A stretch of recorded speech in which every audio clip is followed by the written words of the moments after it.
उत्तर प्रदेश के मुख्यमंत्री योगी आदित्यनाथ ने कहा कि हमें अपने संविधान पर गर्व है। हमें बाबा साहेब अम्बेडकर पर गर्व है। तब भी उन्होंने उन सभी खतरों के बारे में चेतावनी दी थी। 1923 में कांग्रेस के वरिष्ठ नेता, जो कांग्रेस अध्यक्ष थे, ने वंदे मातरम गाने से मना कर दिया था।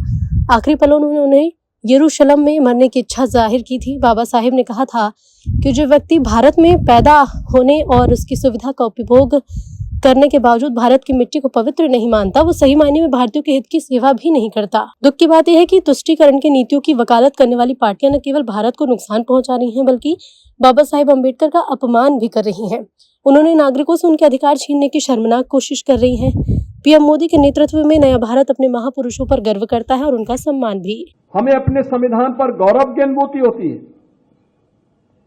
हमें बाबा साहब भीमराव अम्बेडकर पर गौरव की अनुभूति होती है। और बाबा साहब भीमराव अम्बेडकर ने उस समय भी हम सबको उन सभी खतरों के प्रति जागरूक किया था। याद करिए, उन्होंने उस समय एक बात कही थी,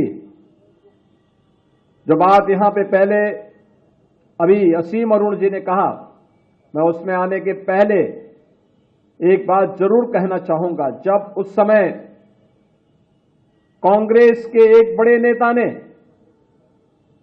जिन्होंने 1923 में वंदे मातरम गाने से इनकार कर दिया था, कांग्रेस के अध्यक्ष के रूप में रहते हुए, और जब वह अंतिम समय उनका आया तो उन्होंने इच्छा व्यक्त की थी कि मेरी इच्छा है कि मैं यरूशलेम में मरूं। बाबा साहब ने तब एक टिप्पणी की थी कि जो व्यक्ति भारत की धरती पर पैदा होकर के भारत की सुविधा का उपभोग करके भारत की धरती को पवित्र न मानता हो, उस व्यक्ति के द्वारा दिए जाने वाले वक्तव्य कभी भारतवासियों के हित में नहीं हो सकते।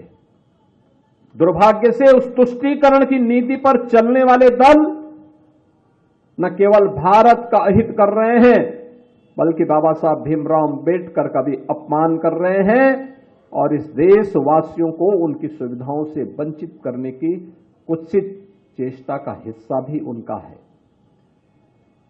हमें याद करना होगा इस बात को कि बाबा साहब भीमराव अम्बेडकर ने आज जो भी सुविधाएं और जो भी संपन्नता आपको प्राप्त हो रही है, ये सभी कुछ उनकी प्रेरणा है। प्रधानमंत्री मोदी जी के नेतृत्व में नया भारत अपने महापुरुषों पर गौरव की अनुभूति करता है, उन्हें सम्मान देता है।